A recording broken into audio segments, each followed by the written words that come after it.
오늘 말씀이 네 구절인데 일단 사도 바울이 빌립보 교회 성도들에게 깊이 감사하고 있어요. 그리고 생각할 때마다 고맙다는 생각이 들었다는 거예요. 뭐 때문에 그랬을까라고 한다면 오늘 말씀에 보면 너희들이 복음을 위한 일에 참여하고 있기 때문이다라고 5절에 말하고 있고, 그가 확실하게 고백하고 있는 6절 말씀이 오늘 핵심 구절이라고 할 수 있겠는데, 너희 안에 착한 일을 시작하신 이가 그리스도 예수의 날까지 이루실 줄을 우리가 확신한다 라고 그렇게 말합니다. 그러니까 여기서 말하는 착한 일은 다른 게 아니라 복음을 위한 일이에요. 영혼을 구원하기 위해서 복음을 전파하고, 더 나아가서 좀 확대한다면 주님의 몸된 교회 공동체가 세워지고, 그래서 많은 영혼들이 하나님 앞에 나와서 은혜 받고 하나님의 은혜와 축복을 통해서 삶을 영위하는 그런 일들을 위해서 너희가 참 처음부터 변함없이 이렇게 나와 함께 뜻을 같이 하고 비전을 같이 하고 수고해주고 또 헌신해주고 울심양면으로 후원하고 봉사해줘서 참 고맙고 기쁘다, 이렇게 표현을 하고 있고, 이 일을 하나님이 시작하셨으니까 하나님이 계속 이끌어 가실 것이고 결국은 하나님께서 그 일을 완성하실 것이다 라는 그런 확신의 고백을 6절 말씀에 하고 있습니다. 그래서 1월 둘째 주 말씀을 하나님께서 감동으로 이 말씀을 주셨고, 우리 풍요로운 교회에 하나님이 주신 비전과 또 그 비전을 이루기 위한 풍요 5대 사명, 5가지 사역과 그것을 함께 나누면서 우리도 이 일을 시작하신 하나님께서, 이 비전을 이루기 위해서 5가지 사역을 시작하신 하나님께서 지금까지 함께하고 계셨고 앞으로도 그 사역을 이루어 가실 것이라는 확신을 갖는 그런 은혜로운 시간이 되기를 주의 이름으로 축원합니다. 그 첫 번째 구체적으로 말씀을 드린다면, 우리 안에 선한 일을 하나님이 시작하셨다라는 걸 우리가 믿고 확신을 가지고 하나님께 감사하는 그런 우리가 되기를 바랍니다. 사도 바울이 너희를 생각할 때마다 나의 하나님께 감사한다. 정말 하나님께 너무 감사하다. 그러니까 이 빌립보 교회는 어떻게 세워졌냐면은 이 터키, 지금의 터키 이 서부 해안 지역이죠. 거기를 아시아라고 그렇게 불렀어요. 그 행정구역을 로마에서.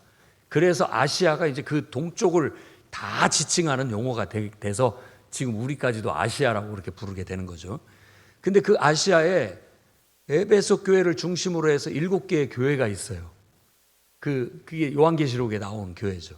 아무튼 그 에베소를 통해서 7개 교회들이 거기에 아주 크게 활성화가 됐던 것이죠. 근데 그건 에베소 교회를 통해서 그렇게 확장된 것은 3차 전도여행이고, 2차 전도여행을 가서 그 지역에서 드로아라고 하는 트로이 목마와 연결되어 있는 그런 신화가 있는 그 드로아 지역에서 복음을 전하는데 복음이 잘 안 전해져요. 전도가 잘 안 된단 말이에요. 그런데 꿈을 꿨어요. 꿈에 마게도냐 사람이 이렇게 와서 우리를 좀 도와다오 하는 그런 꿈을 꿨어요. 그래서 마게도냐로 하나님이 우리를 보내시는가 보다, 성령이 우리를 마게도냐로 이끌고 계시구나라는 확신을 가지고 배를 타고 넘어갔는데 제일 먼저 가서 복음을 전한 곳이 바로 이 빌립보라는 도시입니다. 그곳에 가서 복음을 전하러 갔는데 뭐 어디 가서 전도를 합니까? 일단 기도부터 하자라고 해서 기도할 수 있는 장소를 찾아서 가는데, 이제 거기에서 자주장사, 자주색 옷감을 파는 루디아라고 하는 여인을 만납니다. 그래서 그 영혼에게 복음을 전하고 예수를 전하고 그가 예수 믿고 이제 구원받게 됩니다. 그것이 빌립보 교회의 시작이었어요. 그렇게 해서 한 사람 한 사람 전도가 되어지는데, 또 유대인들의 반대 박해를 통해서 그가 고소 고발을 당해가지고 감옥에 갇히게 됐어요. 감옥에 자기가 같이 갔던 바울과 실라가 같이 감옥에 갇혀서 거기서 기도하는데 막 옥문이 흔들리고 문이 열리고 해가지고 빌립보 간수가 거기에서 구원받는 그런 놀라운 기적과 능력이 나타나요. 그래서 간수가 자기 집에 바울과 실라를 데리고 가서 복음을 듣고 예수 믿기로 결단함으로써 빌립보 교회가 그렇게 세워지고 하나님의 은혜 가운데 세워지고 부흥하게 되었던 것이죠. 그럼에도 불구하고 이제 바울이 거기를 떠나서 다른 지역에 가서 복음을 전할 때에도 빌립보 교회 성도들은 정말 예배를 잘 드리고 또 복음을 전하는 일을 잘하면서 신앙이 성장하고 성숙해 갔던 거예요. 그뿐만이 아니라 바울 사도가 다른 지역에도 우리에게 복음을 전하듯이 복음을 전할 수 있도록 물심양면으로 지원하고 기도해주고 후원하는 교회가 되었던 거예요. 그러니까 사도 바울이 생각할 때 너무 고마운 거예요. 감사하고. 그리고 그들이 그렇게 신앙생활을 잘하는 거 보니까 목회자의 마음이 기쁜 거예요. 그러면서 늘 그 교회를 위해서 중보로 기도할 때마다 너희를 위해서 기도한다 라고 그렇게 지금 말하고 있는 거예요. 얼마나 은혜스럽고 정말 감사한 대목입니까? 우리 풍요로운 교회도 하나님께서 복음으로 회복됐다라는 것은 복음으로 거듭난 사람을 말하는 겁니다. 모든 성도가 사역자로 섬기는 교회. 사역자니까 거창하게 목회자들을 생각하는 것 같지만 그게 아니라 하나님을 위한 일꾼을 말하는 거예요. 주님을 위한 봉사자를 사역자라고 말할 수 있습니다. 그래서 모든 성도가 복음을 통해서 은혜 받고 거듭나서 정말 내가 하나님의 자녀가 되었다니 얼마나 이게 기쁘고 감사한가. 그러고 보니까 하나님을 알고 보니까 내 모든 인생이 다 하나님의 은혜였구나. 은혜로 내가 이렇게 구원받고 하나님 은혜로 살고 있구나. 너무나 감사하다. 이런 마음 때문에 주님을 위해서 나도 뭔가를 해야 되겠다라는 일꾼, 사역자가 되는 겁니다. 일꾼이 되는 거예요. 사도 바울도 그런 회심을 통해서 은혜 받고 이방인들에게 복음을 전하는 일꾼으로 자신의 삶을 헌신했고 많은 사람들이 예수 믿고 구원의 기쁨과 감격 속에서 너무나 받은 은혜가 감사해서 하나님을 위해서 뭔가를 하려는 일꾼으로 이렇게 헌신되게 되는 겁니다. 그래서 그냥 은혜만 받고 이기적인 마음으로 사는 것이 아니라 받은 바 은혜가 진실되다면 그 은혜에 걸맞는 주님을 위한 봉사, 주님을 위한 뭔가 내가 기여를 하겠다라는 그것이 바로 그런 마인드 자체가 사역자의 마인드예요. 그래서 우리가 이 풍요로운 교회, 하나님께서 이 교회의 비전을 바로 복음으로 회복된 모든 성도가 사역자로 섬기는 그런 건강한 교회를 이루는 것. 그냥 교회를 그냥 은혜 받는다라는 마음으로만 다니는 것이 아니라 주님을 위해서 섬기고 봉사한다라는 마음으로 모든 구성원들이 한 마음이 되고 한 뜻이 돼서 협력해서 주님의 사역을 감당하는 교회. 그게 바로 우리가 가지고 있는 비전이에요. 하나님이 은혜 가운데 그걸 시작하게 하셨습니다. 우리가 에베소서 2장 8절 9절 말씀에도 너희가 은혜에 의하여 믿음으로 말미암아 구원을 받았다라고 그렇게 말하고 있습니다. 은혜로 인하여 믿음으로 말미암아 구원을 받았다. 왜? 자랑하지 못하게 하려는 것 때문이다. 그래서 모든 사람들이 다 은혜로 구원받았고 또 하나님의 은혜 때문에 내가 주님을 위해서 봉사하고 주님을 섬기고 다 모든 근거가 은혜로 되어야 모든 것이 하나님의 통치가 이루어지고 다스림이 이루어지면서 은혜롭게 되는 거예요.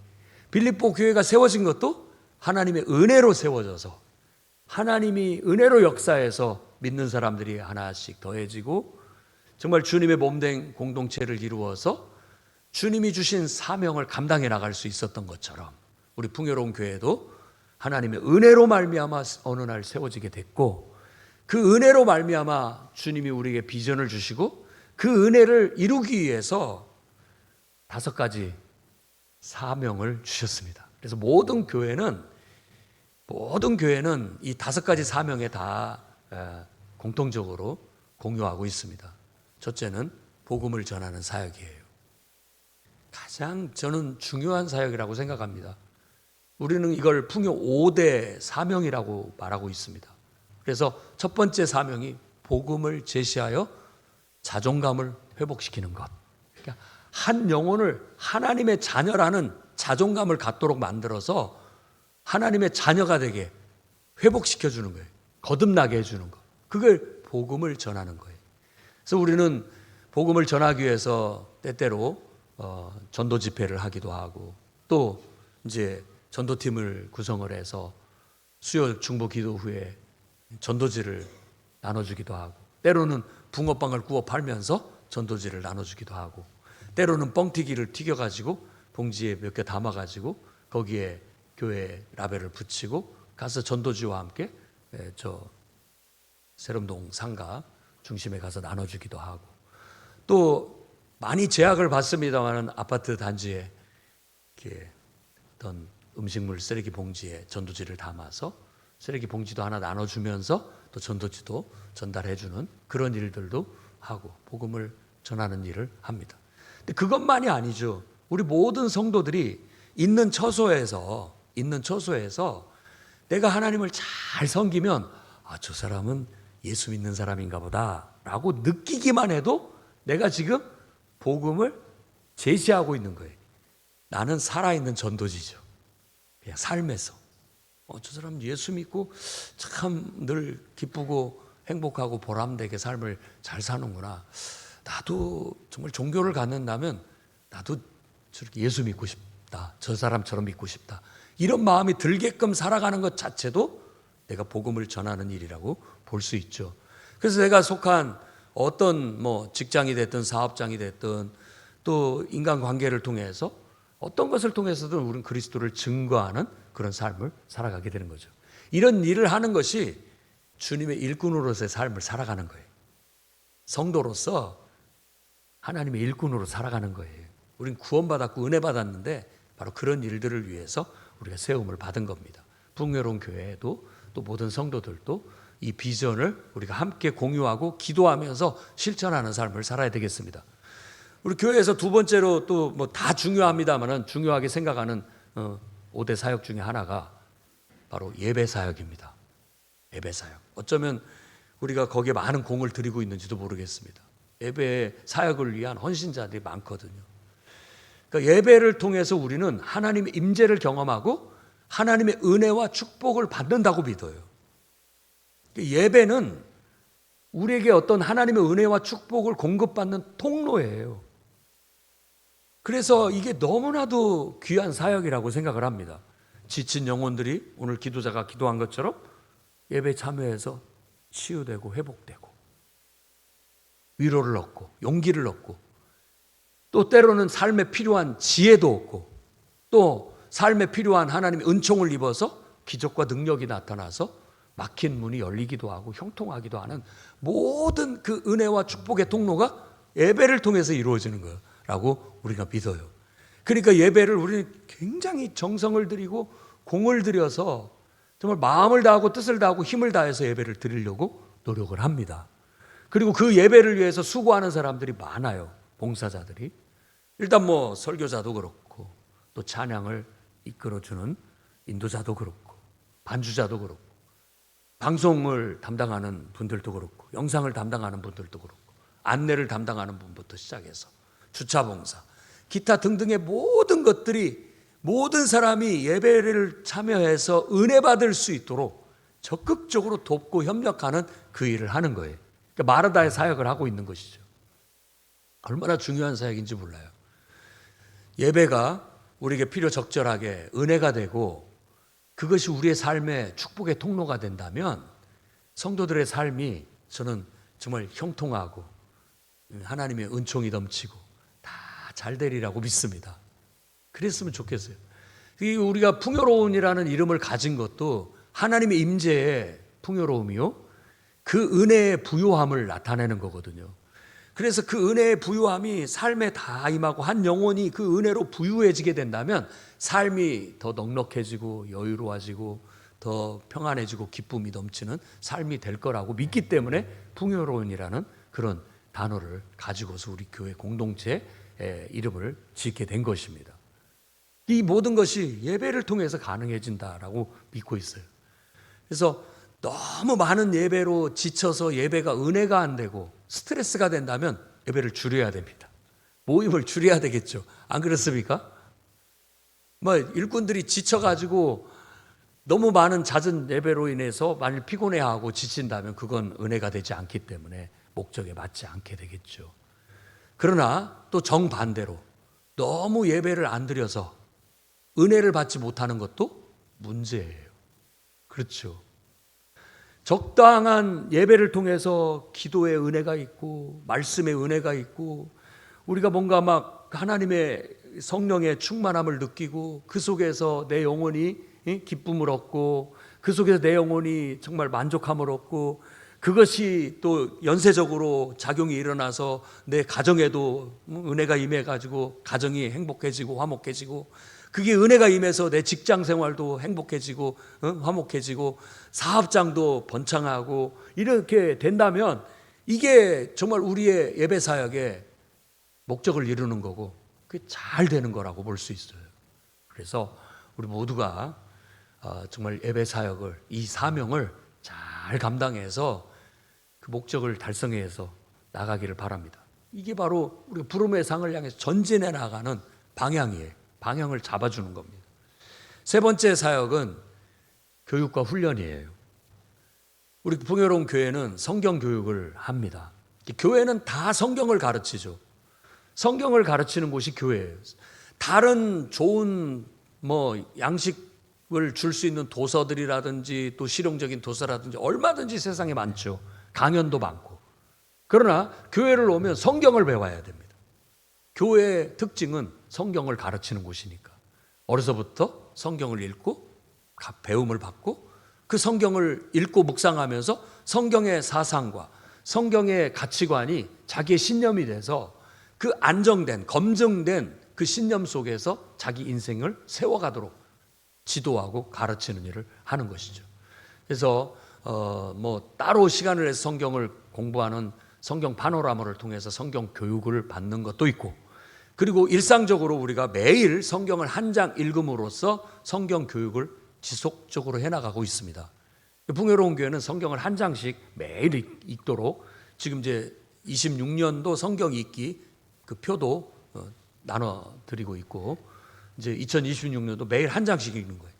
근데 이 매일 성경을 한 장씩 읽고 공부하고 묵상하고 삶에 적용하고 나아가면 성경은 66권에 장수는 1189장이에요. 근데 이 1189를 계산해 보면은 딱 3년하고 3개월로 똑 떨어집니다. 일부러 그렇게 잡았는지 어쩐지 모르겠지만 3년 3개월이 똑 떨어져요.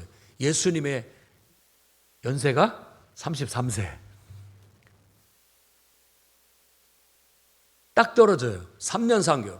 우리가 풍요로운 교회가 2017년도에 여호수아를 여기 왔을 때 읽기 시작했어요.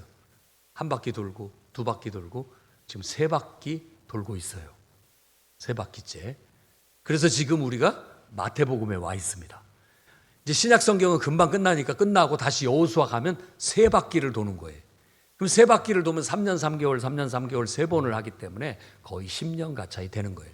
올해가 우리가 벌써 세종에 와서 교회를 세우고 이제 사역을 해나간 지 9주년, 9년째 달려가고 있으니까 언제 그렇게 됐는지 모르겠습니다. 갓 태어난 아이라 할지라도 벌써 9살이 되던 해가 됐어요. 그만큼 우리가 성장하고 성숙하며 전진해 나가야 될 줄로 믿습니다. 교회를 다니면서 여러분 무엇보다도 성경을 배우려고 하십시오. 가끔가다 저한테도 질문하시는 분이 있어요. 성경을 읽긴 읽는데 어려워서 뭔 말인지 못 알아듣겠다고. 그러니까 배워야죠. 그러니까 배워야 됩니다. 성경의 용어가 다소 어렵기도 하고 하지만 또 설명을 듣고 보면 이게 그런 말이었구나 알게 되는 그런 은혜가 있어요. 그리고 목장 나눔도 우리가 하나님의 말씀을 나누는 시간으로 갖고 있는 겁니다. 그런 걸 통해서도 배우고 또 질문하고 자라나가게 되죠. 그 다음에 이렇게 성경만 배우고 배움으로써 우리가 신앙이 성장합니다마는 신앙 훈련을 시킴으로써 신앙이 더 튼튼하게 세워질 수가 있어요. 그래서 교회 안에서는 양육반부터 시작해서 제자훈련 그리고 사역훈련까지 해서 하나님의 사람이 돼서 하나님의 일꾼으로서 어떻게 일평생 살아가야 할지 기초를 다 훈련하는 훈련 과정을 가지고 있습니다. 그래서 그런 과정을 제대로만 잘 배우면, 정말 잘 습득을 하고 훈련을 받으면 어디다가 던져놔도, 사막 한가운데 나 혼자 거기에 던져져서도 거기서도 나는 그리스도의 제자로서, 거기서도 하나님을 예배할 줄 알고 복음을 전할 줄 알고 거기서도 교회를 세워 교회 사역을 해나갈 수 있는 한 주님의 진정한 제자로서 살 수 있다라고 그렇게 믿습니다. 그래서 여러분이 이런 교육과 훈련을 통해서 세움을 받고 믿음이 자라고 성장하고 부름의 상을 향해 전진해 나갈 수 있기를 바랍니다. 그다음에 네 번째 사역은 교회 조직을 세우는 거예요. 그러니까 주님의 몸을 세우는 것이죠. 조직을 세운다라는 게 조금 다소 좀 딱딱하게 들릴지 모르겠지만 주님의 몸을 세우는 거예요. 그러니까 사도 바울도 복음을 전해서 한 영혼을 거듭나서 구원받게 하면 그 사람들을 두세 명이 모이는 그 모임을 만드는데 그 모임 자체가 주님의 유기적인 몸을 이루는 거예요. 뭘 하는 거냐? 주님이 하시는 사역을 하는 것이죠. 지금 우리가 말하는 풍요 5대 사역을 하는 거예요. 복음을 전하고 예배드리고 교육하고 훈련하고 또 교회 조직을 세우고 봉사하는 일을 하게 만드는 일이죠. 그래서 소그룹이 이제 세워지게 되는데 대부분 어떤 집단 심리학자들도 얘기를 해요. 인간이 살아가면서 적어도 의미 있는 관계 한 5사람은 있어야 된다. 그런 사람들과 마음을 터놓고 서로 이야기도 나누고 서로 이렇게 이제 다듬어지는 과정, 성장하고 성숙해지는 과정을 갖죠. 우리가 알고 보면 인격이 굉장히 우리 인격이 좀 모난 부분도 많고 한쪽으로 치우친 경우도 있고 나도 모르는 그런 어떤 배단들을 갖고도 있거든요. 근데 같이 공동체 속에서 관계를 통해서 다듬어지는 과정을 거는 거예요. 물론 그것을 상처라고 생각하고 그게 정말 스트레스라면 피해야 됩니다. 그러나 또 다른 은혜가 있어요. 그런 관계를 통해서 내가 기쁨을 얻을 수 있고 내가 성장을 추구할 수 있고 성숙돼 나갈 수가 있고 또 다른 만족을 그 속에서 얻을 수 있거든요. 성령이 역사할 때 너 안에 역사한다 이렇게 말하지 않고 너희 가운데 역사한다라고 말하거든요. 그러니까 우리가 모이는 모임 속에서 성령이 역사를 하는 거예요.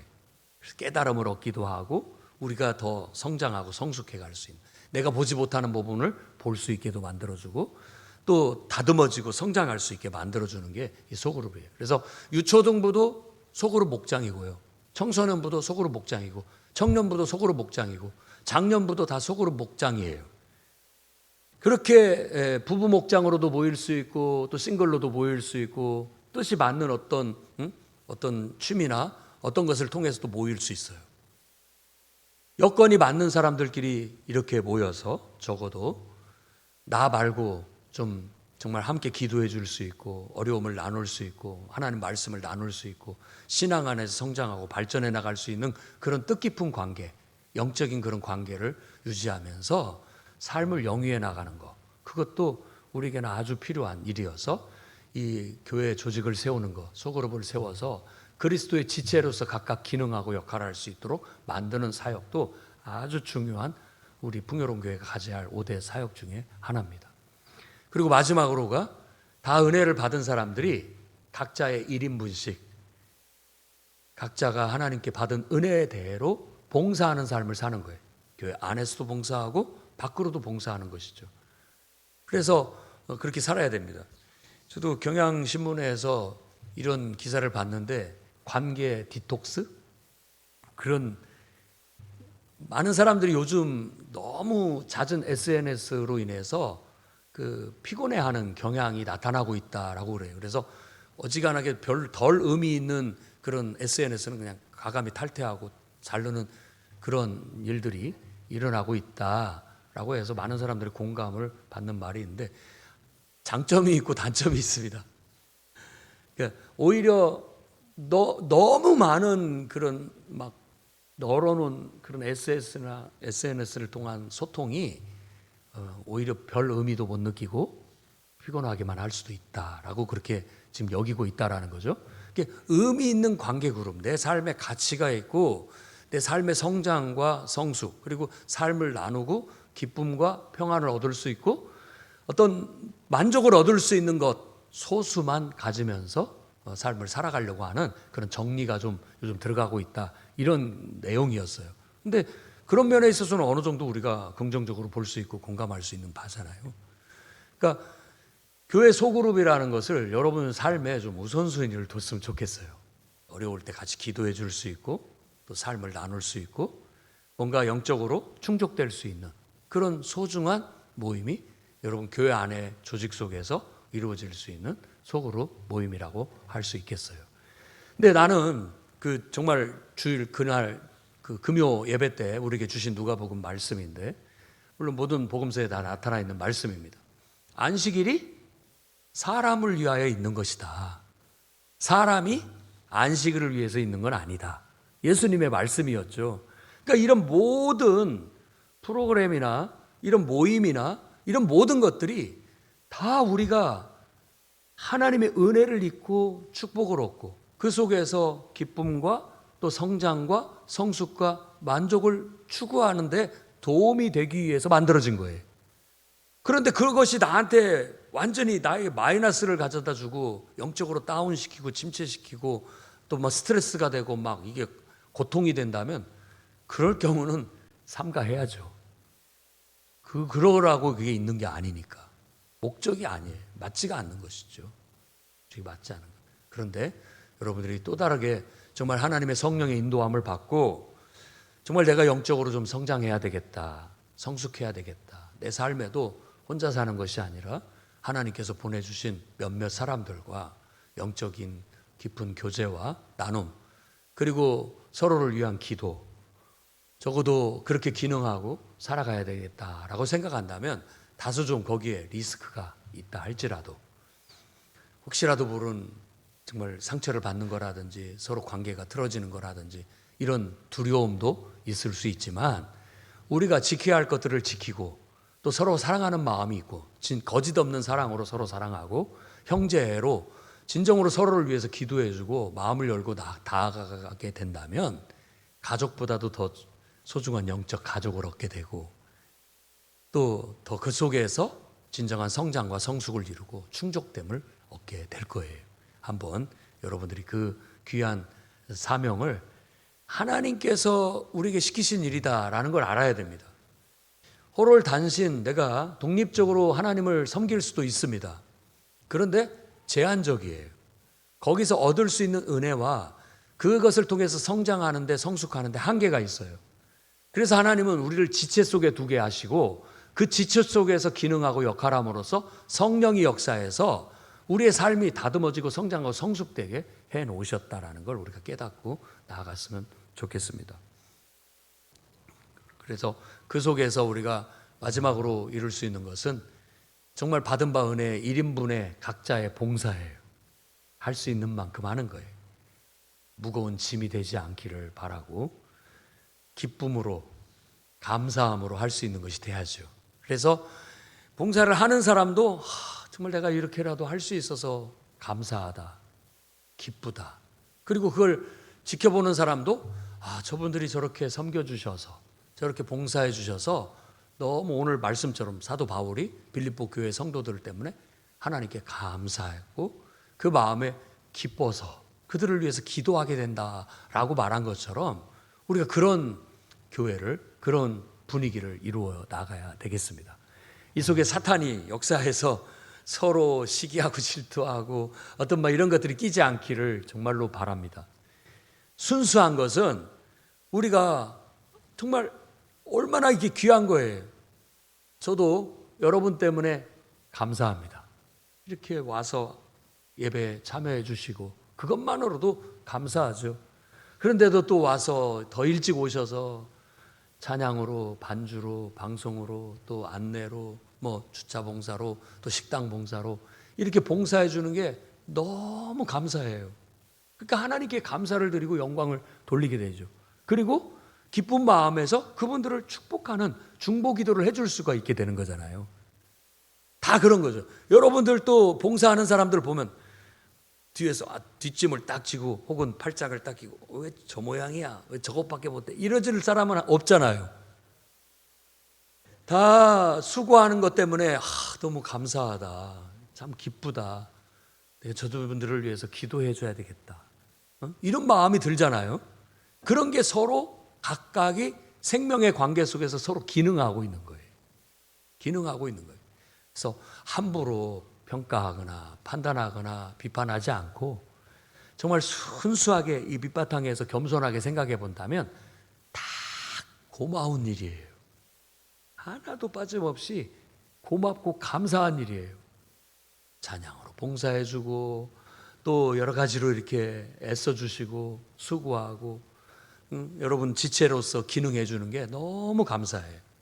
또 앞에서 인도하는 분들에 있어서는 참여만 해줘도, 새벽 예배 참여만 해줘도 고맙고 감사하고, 수요 예배 같이 와서 함께 기도하고 찬송만 해줘도 너무 감사하고 기쁘고요, 금요 예배 와서 함께 기도하고 이런 게 너무 기쁘고 감사한 거예요. 여러분 힘을 내십시오. 여러분 때문에 힘을 얻습니다. 또 여러분들도 저희들을 통해서 힘을 얻으시기를 바랍니다. 서로 고마워하고 서로 기뻐하고 그러면서 격려하고 그러면서 우리가 부름의 상을 향해서 전진하는 그런 한 해가 되어야 되겠습니다. 정말 오늘 말씀에서 이 모든 일을 이루시는 분은 하나님이시다라는 거예요.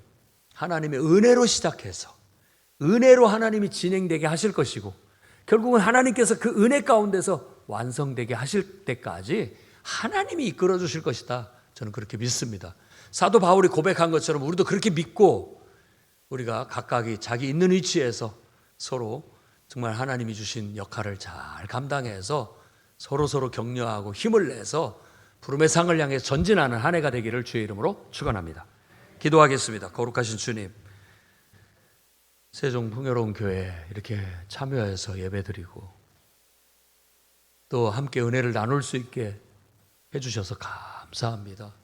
주님, 이 교회가 여기 있어서 감사하고 또 성도들이 이렇게 찾아와 주셔서 함께해서 감사하고 또 우리가 하나님을 복음을 전하고 예배하고 교육하고 훈련하고 모임을 갖는 모든 일에 함께 동참할 수 있는 그런 멤버들을 주셔서 너무 감사하고 봉사하고 헌신하는 일꾼들을 세워주셔서 너무 감사합니다. 우리 모두가 다 감사하고 기뻐하며 서로 격려하고 지지하며 협력해서 부름의 상을 향해 전진하는 그런 한 해가 되도록 축복하여 주시옵소서. 이 모든 걸 이루실 분은 시작하신 하나님이요 선한 일을 시작하신 하나님께서 끝까지 우리를 인도하셔서 결국은 완성하게 하실 줄로 믿고 감사를 드립니다. 예수님 이름으로 기도드립니다.